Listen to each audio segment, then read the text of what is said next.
What's up, guys? I just wanted to do a video talking about the importance of the split position and why the split position should be a default for the bulk of your lower body work throughout the year. Its importance in regards to the gait cycle for walking, running, sprinting, and change of direction for pretty much all sports: football, basketball, soccer, baseball, track and field, you name it. It's superior neurologically to the bilateral pattern for sports, which your nervous system dictates some of the specificities in your sport, and is why it should be trained as such for the bulk of the year, particularly in season. As far as bilateral patterns like the squat and hinge, you need to train those patterns. They're the easiest to drive your absolute strength and some of the tissue and muscle morphological prerequisites for maximizing athletic performance and longevity.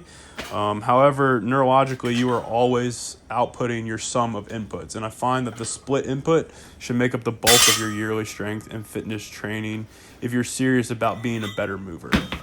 For Olympic derivatives like the ones you see here, they are easier to teach, and they eliminate some of the barriers to technical flaws like poor wrist and lat mobility and tissue quality, as well as the time requirement it takes to learn to catch the bar on the collarbone and get into a reasonable front squat position.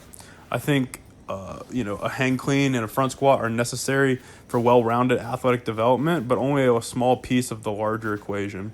The split snatch and split jerk eliminate the longer learning curve and put the athlete in a situation to neurologically leverage the split positions for improved performance regarding a myriad of things: overhead strength and mobility for one, core strength and mobility, unilateral hip asymmetries, tissue specificity to sport-specific patterns.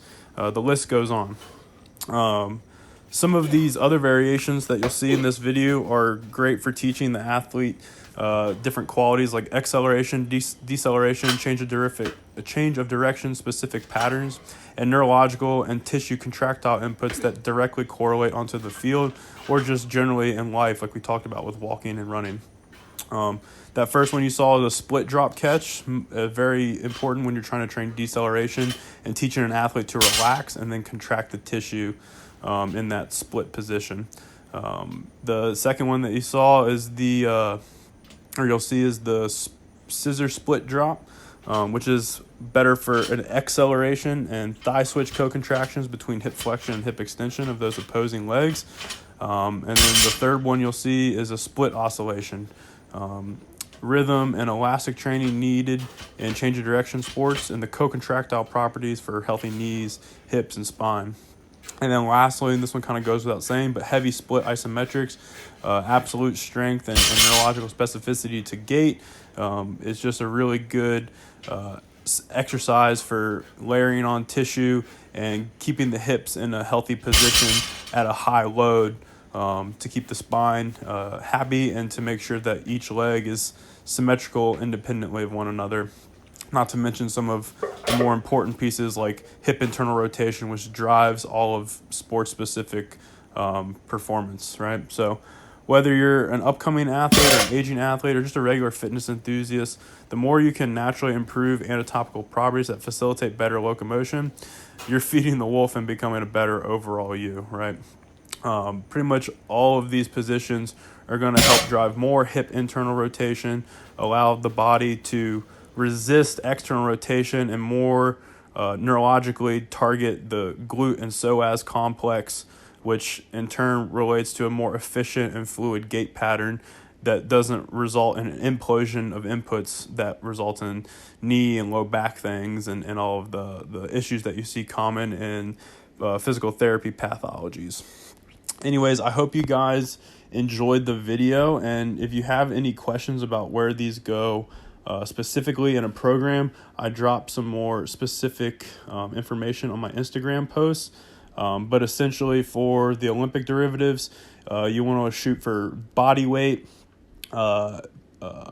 relative at a quarter body weight to 1 1/4 body weight, and the rep ranges for 1 to 4 each side, right? So never really going over 6 to 8 total reps in any given set, quote unquote.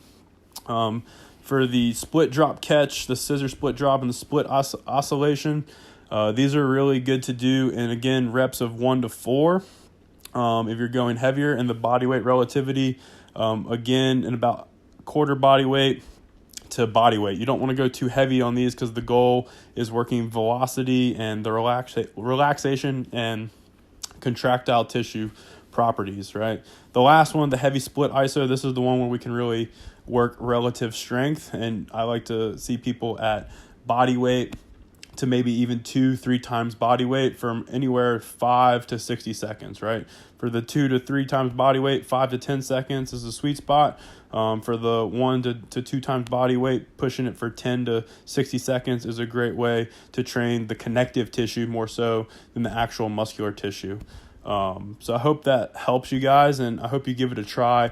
A bulk of the year outside of your typical squat and deadlift patterns. Again, I've done those for years. There's nothing against those. I think there's a time and a place to focus on them heavy and then keep them sparingly in a program. If you want to run well, if you want to walk and not have knee or hip or back pain, I highly recommend you using these in your primary blocks of training, and do it for 4 to 12 weeks and get back to me. Tell me how you feel, because I promise you're going to feel better than doing 4 to 12 weeks of squats and deadlifts. So I hope you guys enjoyed the video, and always remember to feed the wolf.